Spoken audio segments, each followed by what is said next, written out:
Hello everybody. Today I'm gonna talk about chapter 2 of Prisoner of Zenda for my students of senior 3. هتكلم ملخص برضو زي الملخص بتاع chapter 1، ملخص chapter 2 لطلابي وحبايبي وصحابي بتوع ثالثة ثانوي. سجين زندا chapter 2. اوكي، اول ستيب بيتكلم على in the forest. ايه اللي حصل in the forest؟ في الفورست، في الغابة. اول حاجة the king and Rudolph stood looking at each other in silence.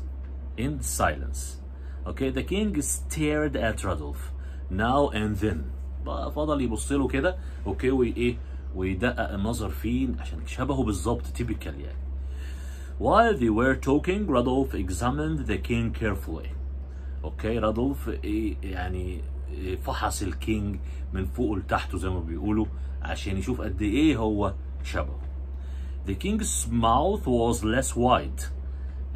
بقه كان اقل يعني less wide يعني اصغر شويه من بق رادولف. اوكي، Rudolph's face was a little thinner. وش رادولف كان ارفع شويه من وش الملك. The king invited Razendel for dinner. اوكي، خلاص عزموا على وجبه العشاء. They walked through the forest together. قعدوا يتمشوا مع بعض في الغابه. They sat down to dinner. قعدوا بقى يتناولوا وجبة العشاء مع بعض. Next step on the day of the coronation بقى في يوم التتويج. ايه اللي حصل؟ Sept and Fritz would have to leave at 6 tomorrow morning. اوكي؟ الاثنين كانوا لازم يغادروا تاني يوم الصبح الساعة 6. They would ride to Zenda and return with soldiers مع السولجرز كلهم. اوكي، يرجعوا بيهم من زندا to take the king to the station عشان ياخدوا الملك للستيشن. اوكي، رازندل would leave for England. رازندل كان لازم يغادر لانجلترا. He shouldn't attend the coronation as he looked so much like the king. اوكي، ما كانش المفروض يحضر حفلة التتويج عشان هو شبه الملك بالظبط، عشان ما يحصلش confusion. طيب تعالوا نشوف الستيب اللي بعد كده. dirty plan بقى. dirty plan، يا ترى ايه اللي حصل في الديرتي بلان ومين اللي كان عملها اصلا؟ تعالوا نشوف. The Duke had planned it all. هو اللي صممها كلها الديرتي بلان، ديوك مايكل. He sent his brother poisoned cakes. اوكي، بعت لاخوه الملك اوكي the king of Britannia كيك مسمم. The king ate them all except for one to Razendel. اوكي، كلهم كلهم وساب واحده بس لرازندل. حظه حلو قوي. The duke wanted to drug his brother so that his brother could not be crowned. اوكي، عشان اخوه ما يتوجش. The problem بقى، تعالوا نشوف المشكله. There was no doctor for 15 kilometers على بعد 15 كيلومتر. Even 1,000 doctors wouldn't make him better today. حتى لو لو 1000 دكتور مش هيعالجوا النهارده. اوكي، if the king was not crowned today he would never be king. خلاص تمام. The whole country was waiting for him today.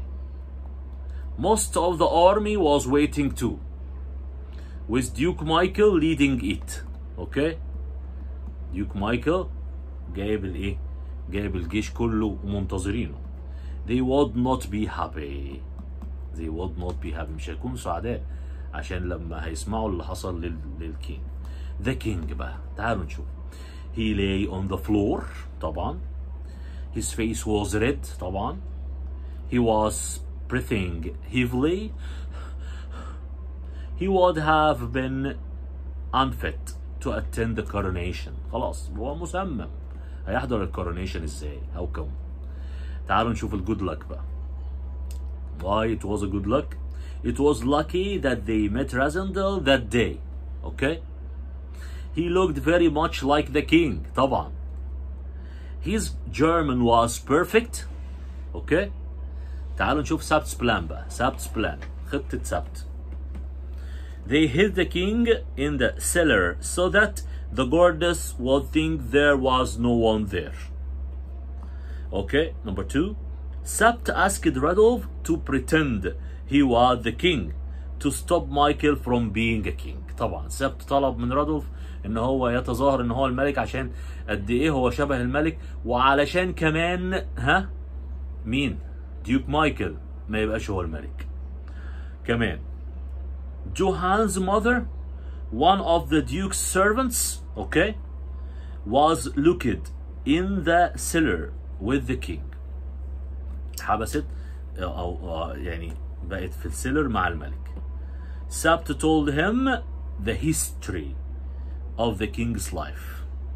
قعد يحكي له بقى حياة الملك عشان يقدر ان هو يعمل imitation، محاكاة. He told him how he should behave in the palace. Okay? They decided to go to the station early instead of waiting for Michael's guards. Okay? تعالوا نشوف بعد كده الستيب اللي بعد كده ايه اللي حصل. رازندل بقى was worried that كان قلقان جدا that people would realize that he was not the king. طبعا قلقان ان الناس ما تفتكروا ان هو يعني تعرف ان هو مش الملك. The king would never forgive him. والملك مش هيسامحه ابدا. فكان قلقه من ناحيتين دولت، ان الناس تعرف ان مش هو الملك، وان الملك مش هيسامحه ابدا للي هو عمله ده. After the coronation ايه اللي حصل؟ Rudolph and Sapt would leave and come back to the lodge on their horses. Okay? طيب تاني حاجة the king would then return to the palace with Sapt in the dark. Okay? تمام. Fritz could stay and guard the king's bedroom in the palace. ده فريدز قعد يحرس ايه؟ حجرة نوم الملك في البلس، في القصر. Rudolph would ride as fast as he could to the border and try to leave the country before it was light. هيحاول يغادر المدينة ويسيبها قبل النهار يطلع، أو قبل ما النهار يطلع. Rudolph Rasendel. At the station in ستريلسو بقى ايه اللي حصل في الستيشن، في المحطة بتاعة القطار بتاعة ستريلسو. Rasendel arrived in the king's clothes. Okay. They were an hour earlier than they expected. وصل قبل ميعاده بساعة. Everything was suddenly busy. Men ran up to them. كل حاجة زحمة، كل الدنيا زحمة. اوكي. الناس كلها عمالة تجري عليه. Men ran away again and soldiers rode off on horses. ركبوا على الحصنة والرجالة كلهم ran away. Other men showed Rudolph to the station restaurant. في بقى رجال آخرين يعني شاوروا لرادولف أو أخدوه على على الستيشن ريستورانت، على المطعم بتاع المحطة. People cheered بقى God save the king.